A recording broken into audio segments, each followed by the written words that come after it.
doing a fuel volume test. Shouldn't drink that thing, right? Not at all, no. You're expecting a $100 bill and someone gives you $80 and blow head gaskets. Which are bad things.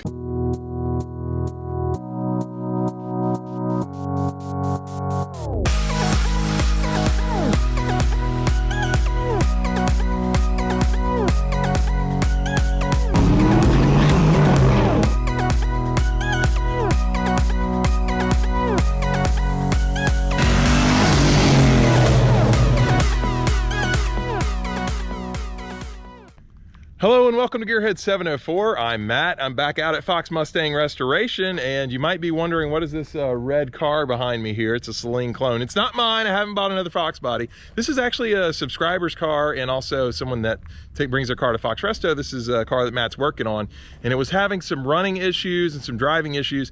Matt recently replaced the fuel pump, but rather than me kind of explain all that, he's going to tell you why. So I'm going to get Matt on camera here, tell us what's going on with this car, because I think you guys are going to be interested. He's actually doing a fuel volume test, and he will tell you exactly why. That's a good thing to check sometimes where you're having some issues with the car running. So we do have Matt here with us, and Matt, I see you've got an interesting drink there. But, yes. Shouldn't drink that thing, right? Not at all, no. This is the volume test that I did with the old pump. So real quick, I'm doing a fuel pump volume test on this. It's not fuel pressure, it's more volume. It's how much amount the actual pump is able to put out, not how pressurized it can get. Okay. And when you start running into low volume problems, you have issues a lot of times with the low RPM engine wobble or a vibration. More importantly, when you don't have enough volume, when you're running in the higher RPM, it can make the engine run lean. You're not getting enough gas, which can cause the head temperatures or the cylinder temperatures to get really hot, too hot, and blow head gaskets. Which are bad things. Which are really bad things. And you go from a simple fuel pump replacement to you're doing a motor. Oh boy. Okay. So anyway, this is the volume test that I did with the old pump. This is a 15-second run time, so there's a couple different ways to do the test. If you look in the book, it is actually you power the pump, you have it disconnected from the fuel rail, and you run it I think for 30 seconds, and it's supposed to be like 1.5 liters. I do it a little bit differently. I do it with the car running. I do it with the bleed valve right off of the fuel pressure gauge, and I do a 15-second run time. I have a base that I have a bottle measurement that is a base that I've used. I used it off of Peaches, which is the car that I just did fuel filter, fuel injectors, fuel pump, all that stuff. Number of things, yeah. Yeah, so and it's running great. System I know is great. So I use that as the baseline test. I have that bottle over there that we'll compare to, but this is the old test, and we'll go ahead and run the new one to see what it's doing now with the new pump. Awesome. And then one of the things too is I think people are wondering, like, doesn't a fuel pump just kind of go bad? You know, and that's where the whole volume thing comes in a little bit, right? Right. They can go. They're going bad. A lot of people, when the car's not running and you have no fuel pressure, obviously it's not working. That at all. one's obvious. Yeah, it's not working at all. But as they're going bad, they wear out over time, and then the valves wear out, the pump wears out, and it's just not able to push as much volume. So and this is a great way to see that. This is exactly how you see this. This is an actual book test, and unfortunately, this is a test that a lot of mechanics don't do.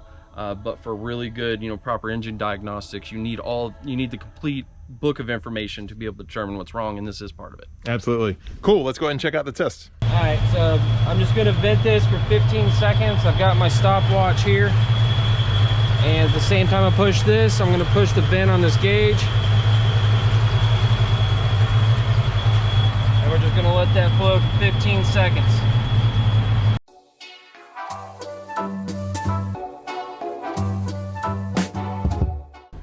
All right, so what we just showed you guys is Matt actually ran a counter for 15 seconds. You've got this hooked up to the fuel rail, I guess, there? Yeah, that's on the service port on the fuel rail. It's on the passenger side right behind the alternator. It's that little threaded valve that's on the metal chrome line. That's so you can hook a fuel gauge up to I wonder it. what that was for. I remember seeing it when I took my intake manifold off. That's there cool. You go. Yep, and then just run that down to this and ran it for 15 seconds. Yep, I just held the bleed button on my gauge for 15 seconds, and that's my volume, and then we'll That's what lets the fuel in, the bleed button. Yeah, yeah, okay. That right there. And then we'll go measure it. All right, let's see what it was. Now we're gonna take, you can actually see, there is a volume difference. So this one is before. That one's before. And this is the one you just did? Yeah. Okay, yeah. It's definitely got more. And we're just gonna do a measurement. Both of these were a 15-second run. This is the old pump.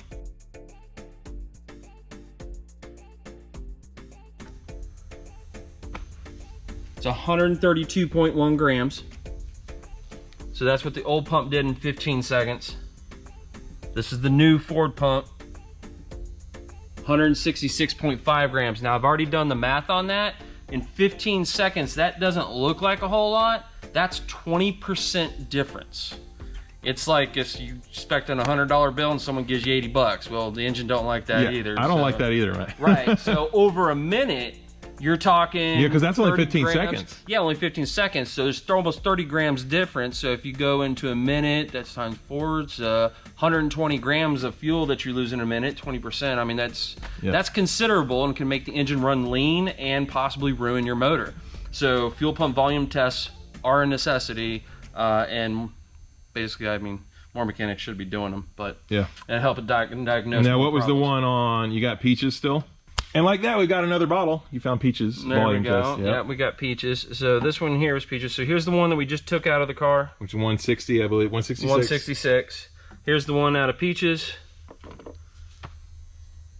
158. Yeah. So not exact, but real close. Oh, yeah, a lot closer than the 130. Yeah, and I'm just doing it manually, holding the button, so I could be off a half a second or so, or a whole second, and that's easily, you know, that would be almost 6 grams difference. So yeah, that's less than 10%. Yeah. Right. So yeah. So this is what I use as my control or my base reading, and we can see. Actually, that's less than 5%. 10% would be 16. Right. So yeah, it's less so than it's 5%. really good. So here's the new pump in the customer's car, and here's the old pump.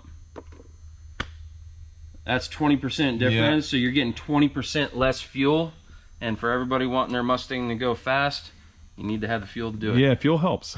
Air plus fuel equals boom. Yep. Cool. Well, you know, we do a couple tips videos like this every now and then. We've also got one we did on the drum brakes on my car. If you haven't seen that video, check it out. I'll throw a card and also link it down in the description below.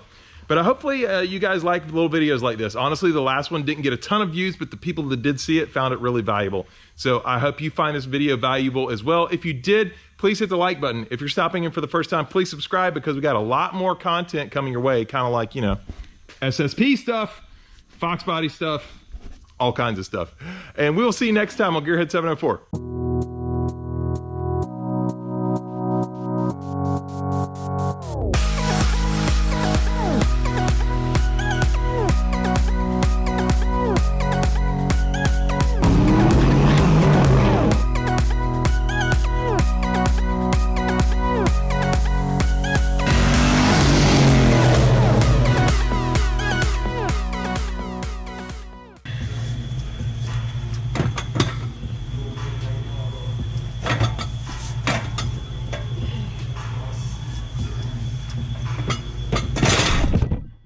Ow.